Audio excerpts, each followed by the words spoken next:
A blessed day to everyone and all those who are with us in this worship at the Shrine of Jesus' Divine Word, following us through the live streaming.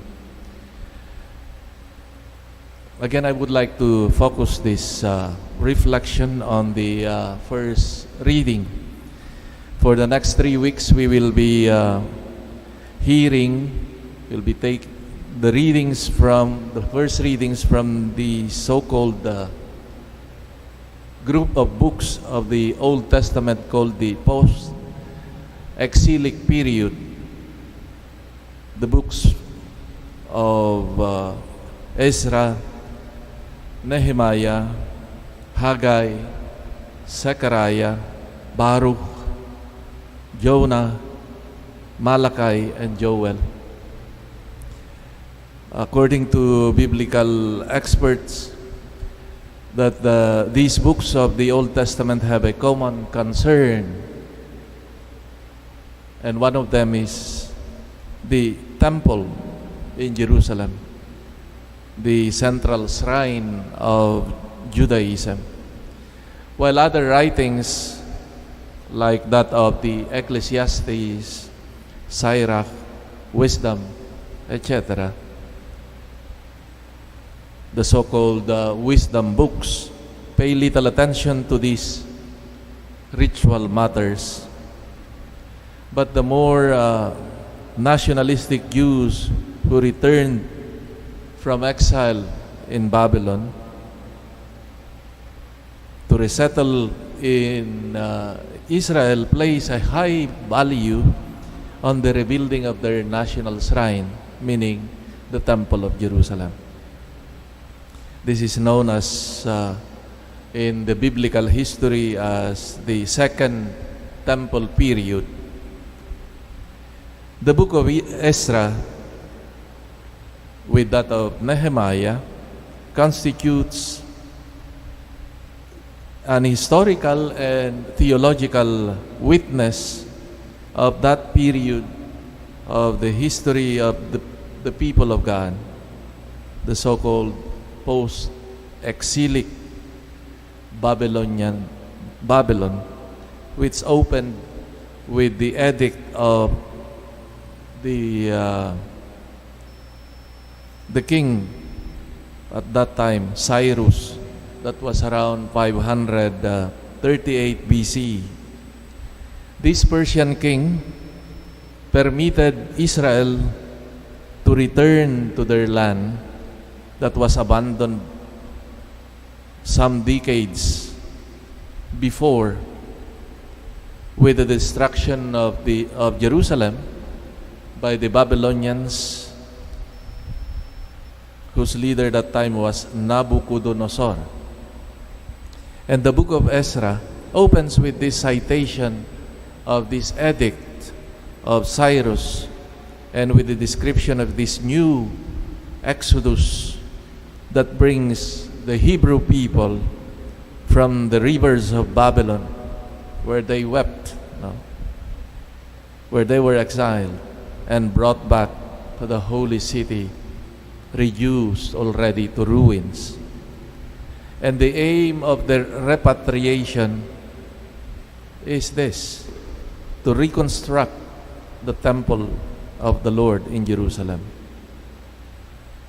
An anonymous prophet whose work has entered into the book of Isaiah, thus it is called by experts as the second Isaiah, will sing about this return as a joyful procession guided by God Himself, who, after having chosen His Messiah, that is the consecrated, Cyrus will be preoccupied in opening a new chapter of these people's lives. The flower of hope should not be hurried, as one author said, even when it is most harsh in the desert. Indeed, God's wisdom and ways are not our ways and cannot be fathomed. God used the unlikely person like Cyrus, the ruler of the occupying forces, to restore His people to their land. God writes straight with crooked lines, they would say. The Lord is inviting us to reaffirm our trust in Him. He knows what is best for us.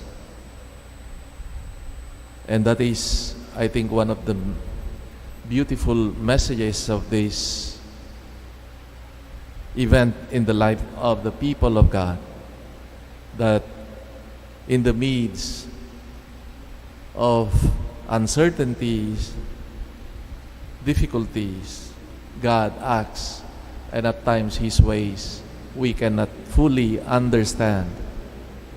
But God uses people, events, things to bring us His message.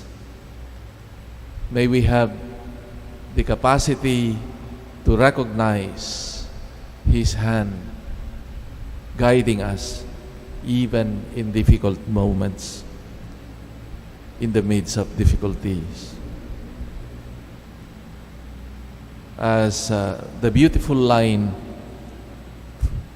from the letter to the Romans, chapter 8, verse 28, we know that all that happens to us is working for our good if we love God and are fitting into His plans. We ask God's Spirit to help us recognize His hand working in our lives. And as the author would say, the flower of hope should not be hurried, even when it is most harsh in the desert. May we continue to trust in Him, especially in these moments of difficulties. Amen.